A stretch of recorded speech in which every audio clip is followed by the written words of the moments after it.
Добрый день, уважаемые зрители! Рада приветствовать вас на своем канале. Меня зовут Анна, и в данном видео я хотела бы сделать обзор на Star Child Tarot версии Mass Market на французском языке от издательства Аркана Сакра и Даниэль Ноэль. Знаете, у меня была мечта приобрести не только люмину, на которую я уже делала обзор, но и одну из колод Даниэль Ноэль. Но, скажу честно, я боялась приобретать оригинал, поскольку не знала, понравится он мне или нет, дойдет ко мне или где-то по дороге из Канады потеряется. Ну и, конечно же, ждать нужно было очень долго. И вот я увидела на Амазоне версию Mass Market, поэтому, не раздумывая, взяла ее, скажем так, на пробу. Премьера ее состоялась 28 октября 2021 года. Цена 32 евро. Приобретала на европейском Амазоне. Колода поставляется в вот таком большом презентационном матовом боксе на магнитной застежке, который выглядит следующим образом. С обратной стороны мы видим миниатюры карт и книги, описание, а также рекомендованную цену. Коробка изнутри выглядит следующим образом. Первое, что мы видим, цветной мануал с плотной обложкой и мелованной бумагой. К сожалению, в данном случае, как с люминой, у нас не получится. Нет электронной версии книги или перевода, поэтому нужно будет все переводить вручную.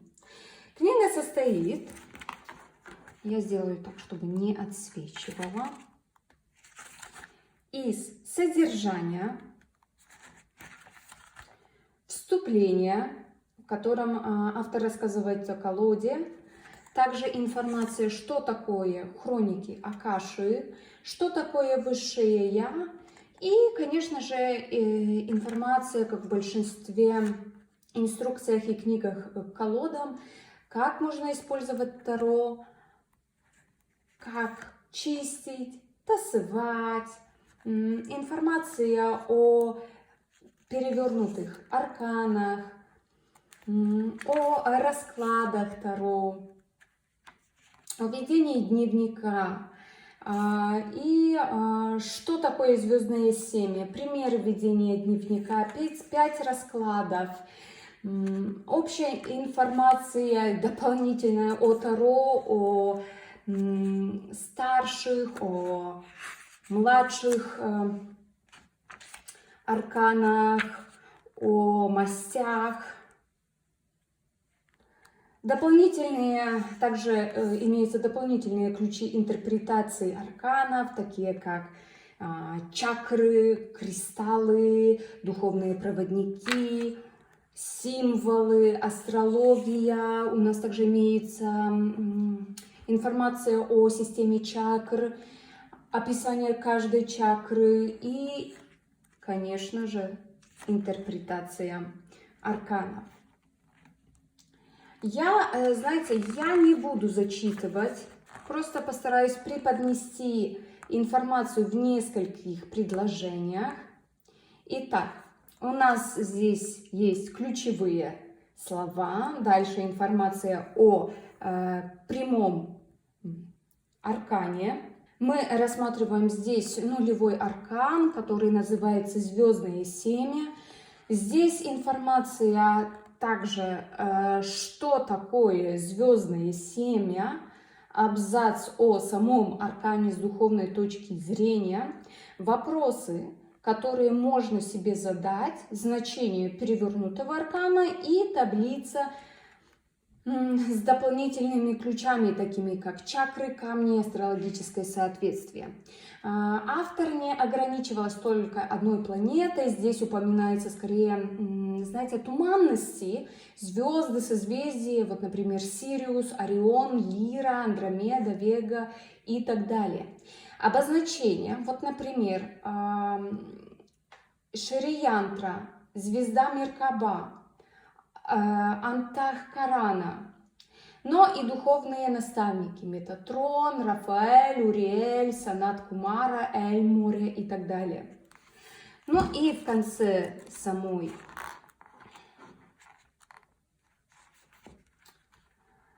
самой книги информация о моделях, которые были использованы в изображении того или иного аркана.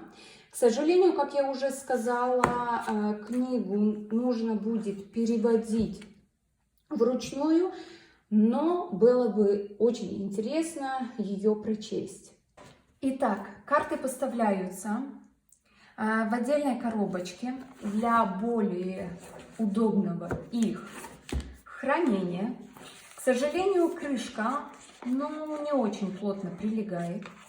Оформление тоже есть внутри этой маленькой коробочки, так же как, собственно, и в алюмине. У нас также здесь имеется атласная лента для более удобного извлечения карт. Вот, беря в руки такую колоду, я повторялась и еще раз повторюсь, ты знаешь, за что ты платишь деньги. Здесь все продумано до мелочей. У меня нет к этому никаких нареканий. Ну что ж, давайте переходить к качеству карт. Срез здесь гладкий, ничего не осыпается, без каких-либо шероховатостей. Карты плотные, картон отличного качества.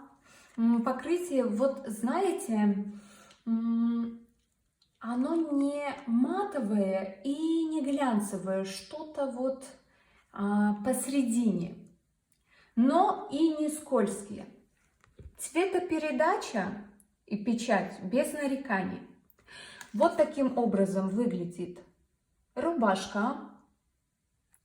Карты большие. Людям с маленькой ладошкой может быть неудобно держать. Видите? Знаю, я уже говорила, но еще раз повторюсь. Я хочу, чтобы издательства с мировым именем, такие как Лос Карабеу, Hay House, Rockpool Publishing, несмотря что это мое самое любимое издательство, Red Feather, брали пример по качеству картона, а также оформления в данного издательства. Ну что ж, давайте не будем тянуть, перейдем к ознакомлению с нашими арканами. Итак, поехали! Значение карт здесь по вейту, но я буду комментировать, если автор будет подавать нам дополнительную или интересную информацию. Сразу прошу прощения, если будет немножко корявый перевод, я не владею французским, помогал мне только онлайн-переводчик. Итак, дурак. В данной колоде это звездное семя. Это то, с чего все начинается, в том числе и наше путешествие.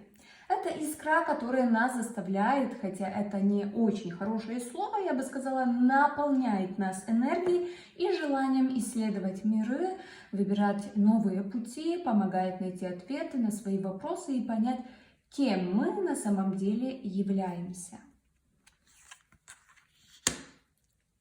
Маг – это начало, вдохновение. Эта карта говорит нам о том, что, найдя баланс в 4 стихиях, то есть физической, ментальной, эмоциональной и духовных сферах, мы достигаем высших форм пробуждения, творчества и проявления. И что все наши усилия окупятся. Верховная жрица. Автор дает по этому аркану значение исключительно в контексте духовности, интуиции, а также рекомендует обратить внимание на свои эмоции, видения и инстинкты, которые испытываете каждый день. Императрица напоминает о том, что, отдавая часть своему творению, вы соединяетесь со структурой своей внутренней истины и высшего Я. Император. Он спрашивает у вас, какие шаги вы должны предпринять прямо сейчас.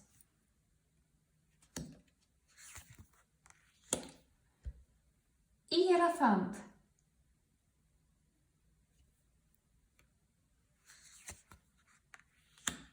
Влюбленные. Эта карта может воплощать реализацию вашего потенциала в духовных, человеческих и ментальных отношениях.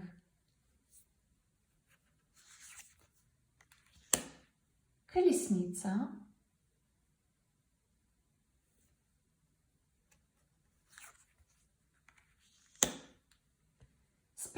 сонливость, указывает на период глубокого созерцания, пока вы ищете решение проблемы.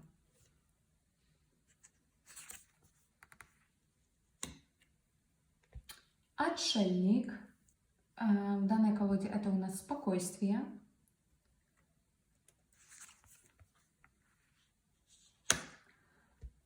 Колесо фортуны.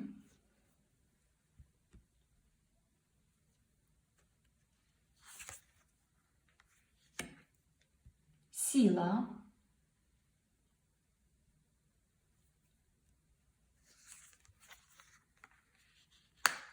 Повешенный. Да, у нас здесь он называется перспективой и говорит о том, что иногда нужно посмотреть на вещи под другим углом, чтобы изменить негативную энергию.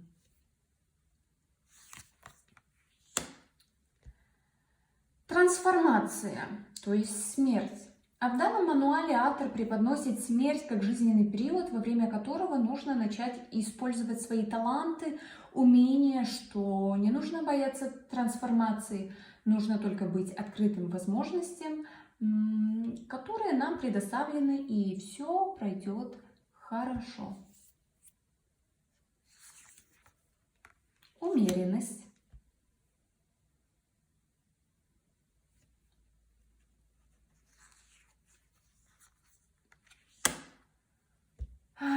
Угнетение – это дьявол.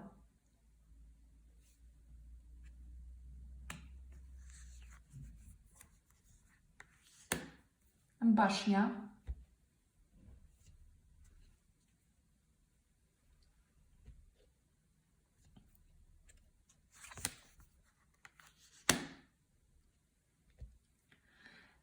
Звезда говорит, что пришло время идти к своей мечте и делать то, что вы на самом деле любите. Это, в свою очередь, поможет подключиться к своей духовной энергии и поднять свои вибрации. Луна рекомендует избавиться от прошлых травм, которые могли бы повлиять на качество ваших мыслей. Этот аркан также нам рекомендует строить наш опыт и реальность в соответствии с вибрациями наших мыслей. Солнце.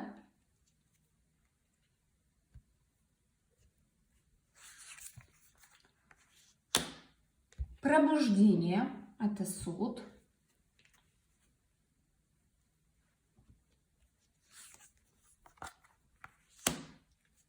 И мир – это фаза разрешения и духовного пробуждения.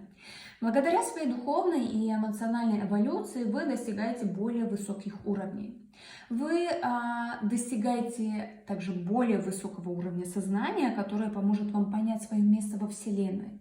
Также эта карта говорит о том, что вы понимаете смысл жизни, и это любовь, которая является семенем и искроисточником божественной энергии.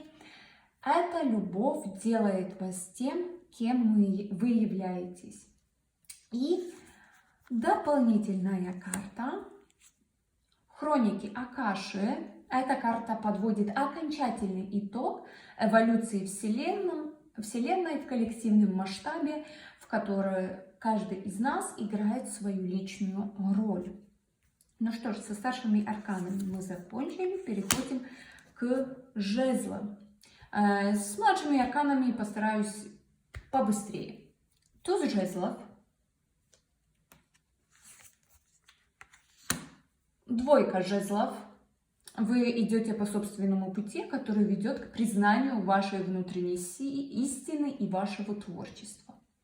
Да, я если комментирую, то более в таком духовном аспекте, потому что на этом всегда автор даже в своих книгах делает аспект вот на духовности.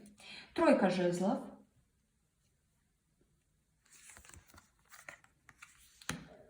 Четверка жезлов. Все стандартно, стабильность, приятная атмосфера, торжество, отдых. Пятерка жезлов.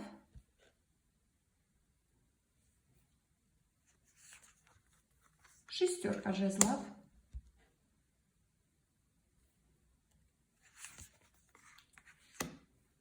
Семерка жезлов. Вы идете в правильном направлении. Ваш успех зависит от вашей личной решимости и мужества. Управление группой людей. Восьмерка жезлов. Освещает успех благодаря коллективному сотрудничеству и силе. Девятка жезлов.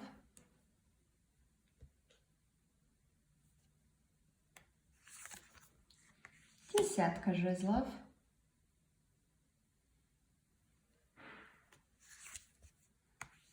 Паж жезлов.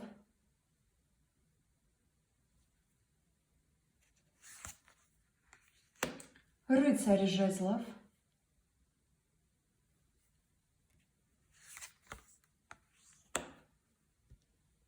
Королева жезлов.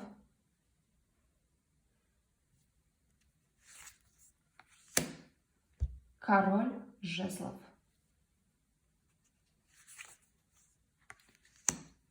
Туз чаш.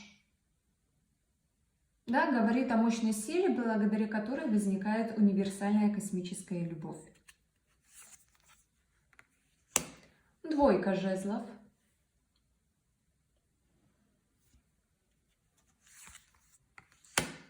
Тройка жезлов. Прошу прощения. Тройка кубков подчеркивает психологическую и духовную эволюцию благодаря высоким вибрациям.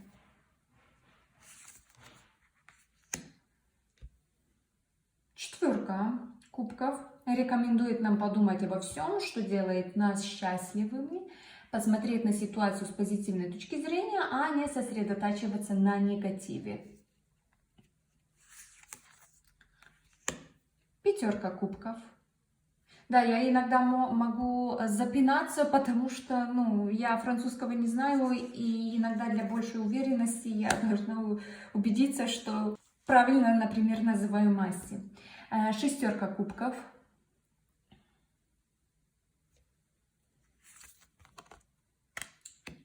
Семерка кубков. Если у нас много возможностей, то эта карта рекомендует сосредоточиться на тех, которые имеют долгосрочную перспективу. Семерка кубков спрашивает у нас, как мы готовы поделиться своим талантом со всем миром. Она говорит нам, чтобы мы преодолели свои страхи и позволили взаимодействовать с собой. Восьмерка кубков. Да, вы переживаете переход и духовное пробуждение.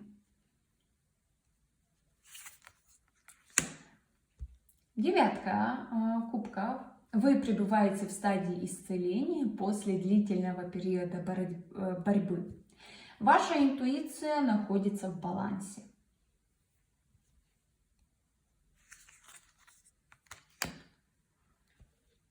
Десятка кубков. Светлое состояние духовного сознания и внутренней силы. Эта карта отображает тот инстинкт, который направляет вас через приливы вашего существования в честности и доверии. Паж кубков.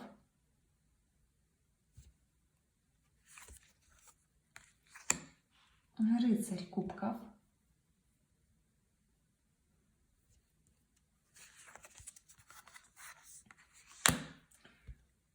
Королева кубков.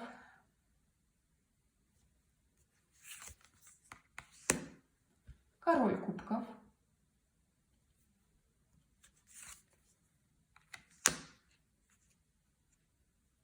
Туз мечей.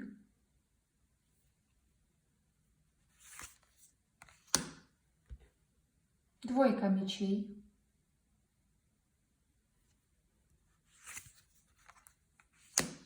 Тройка мечей рекомендует осознать свой полный потенциал, укрепить свою мудрость и внутреннюю силу, расти на основе своих старых ошибок, вынося из них определенные уроки. Четверка мечей.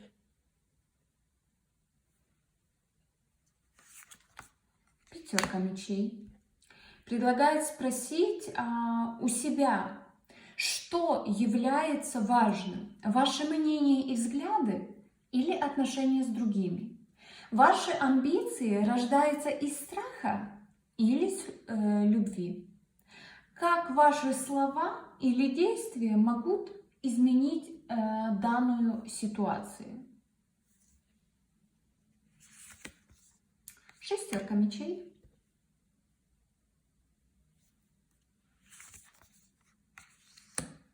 Семерка мечей.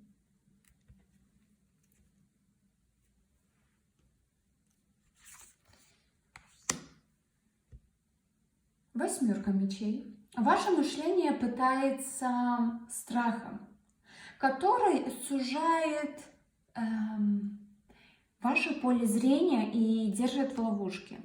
Вы можете либо ослабить, либо усилить ваш безграничный потенциал. Девятка мечей. У нас здесь классическое значение, плюс автор подсказывает, что благоприятный исход ближе, чем вы думаете. Десятка мечей.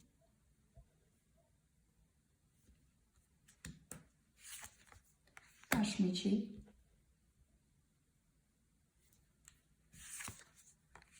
Рыцарь мечей.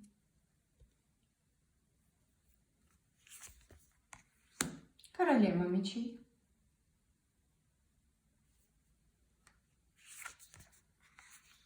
Король мечей. Пентакли. Да, в этой колоде это у нас кристаллы. Туз пентаклей. Эта карта говорит о вашей внутренней истине. Двойка пентаклей. Но почему-то, смотря на эту карту, создается впечатление, что это тройка пентаклей. Но это двойка пентаклей. А вот и тройка пентаклей, которая говорит, что у вас есть чувство мудрости, духовного пробуждения и скромности, которая проявляется в безграничной любви. Четверка пентаклей.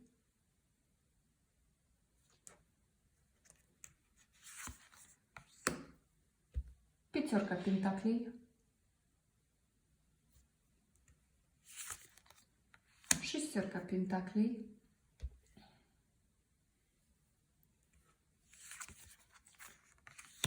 Семерка пентаклей.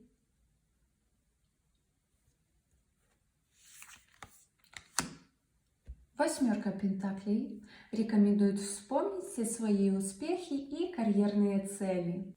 И то, что нужно поднимать свои таланты на совершенно новый уровень.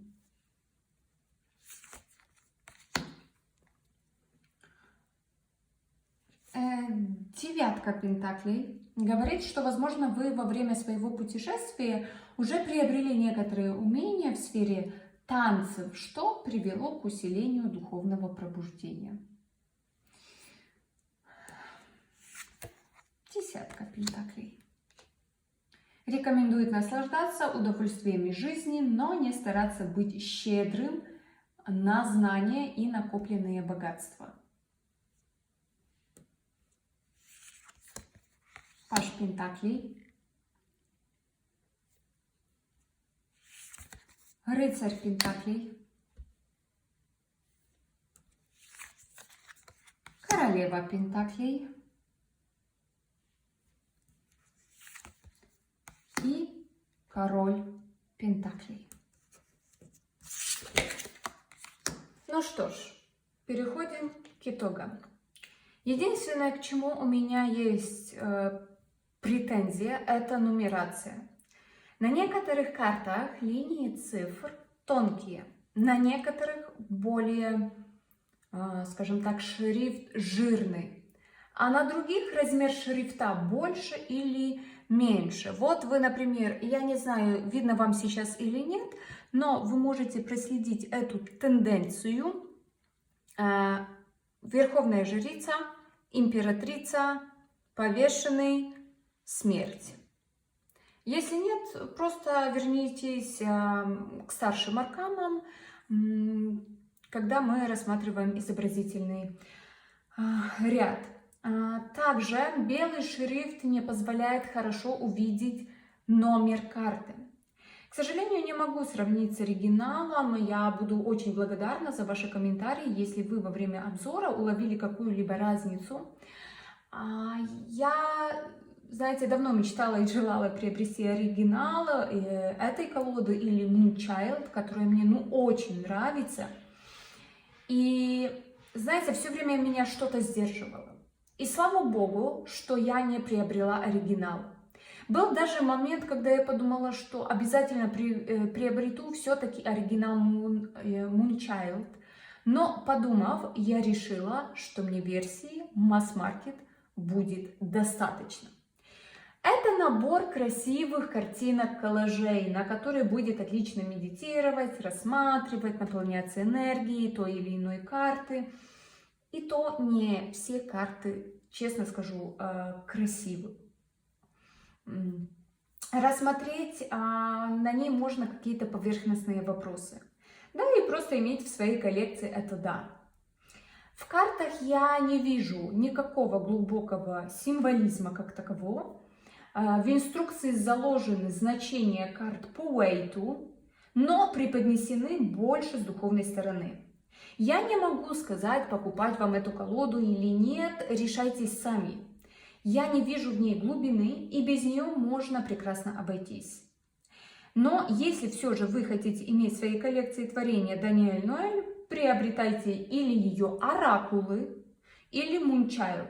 Там хотя бы качество работы, качество обработки и коллажа на более высоком уровне. Напишите, пожалуйста, в комментариях, какие у вас впечатления от этой колоды, если уже у вас, например, или версия Mass Market, или оригинал, и как вам работается с этой колодой. Каким образом вы работаете? Мне очень будет интересно ваше мнение, а я благодарю вас за просмотр. До новых встреч. Пока-пока.